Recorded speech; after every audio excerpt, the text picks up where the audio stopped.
हम यूजीसी के विरोध में खड़े लोगों को तो कुछ कह नहीं सकते हैं, क्योंकि जिनका नुकसान हो रहा है वो तो विरोध करेंगे ही। लेकिन मोदी जी एक मंच से कह रहे थे कि हमें रील्स में बहुत गालियां पड़ती हैं।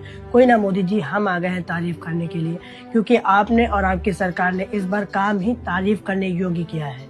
पहले तो मुझे लगता था कि सरकार इतनी नज़दीकी से छात्रों की समस्याओं को देखती ही नहीं होगी। भला है कि सही समय पर आंखें खुल गई और यूजीसी के नए बदलाव ने मेरे इस भ्रम को तोड़ दिया। चाहे लोग जितना कहें कि अब कहाँ होता है एसटी, एससी, ओबीसी और मुस्लिम छात्रों के साथ रेसिज्म, अब तो रैगिंग भी बंद हो गई है। लेकिन ये कोई ग्राउंड रियलिटी नहीं है। मैं तो यूनिवर्सिटी और कॉलेज में जाकर छात्रों से मिलता रहता हूँ। छात्रों ने मुझे बताया कि रेसिज्म तो कॉलेज में एंट्री लेने से ही शुरू हो जाता है, जब वो एडमिशन का फॉर्म जमा करते हैं।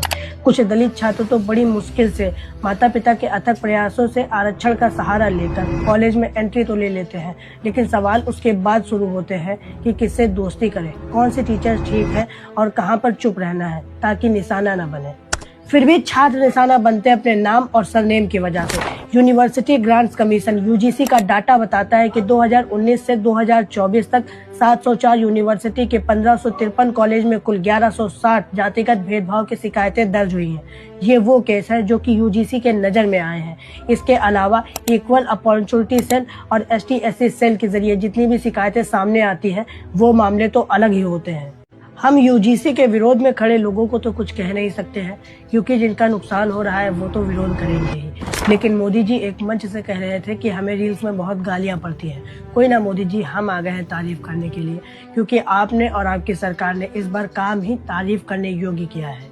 पहले तो मुझे लगता था कि सरकार इतनी नज़दीकी से छात्रों की समस्याओं को देखती ही नहीं होगी। भला है कि सही समय पर आंखें खुल गई और यूजीसी के नए बदलाव ने मेरे इस भ्रम को तोड़ दिया।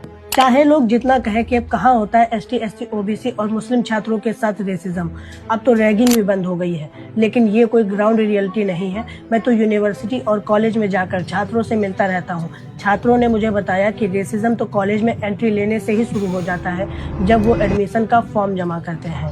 कुछ दलित छात्र तो बड़ी मुश्किल से माता पिता के अथक प्रयासों से आरक्षण का सहारा लेकर कॉलेज में एंट्री तो ले लेते हैं, लेकिन सवाल उसके बाद शुरू होते हैं कि किससे दोस्ती करें, कौन से टीचर ठीक है और कहां पर चुप रहना है ताकि निशाना न बने। फिर भी छात्र निशाना बनते हैं अपने नाम और सरनेम की वजह से। यूनिवर्सिटी ग्रांट्स कमीशन यूजीसी का डाटा बताता है कि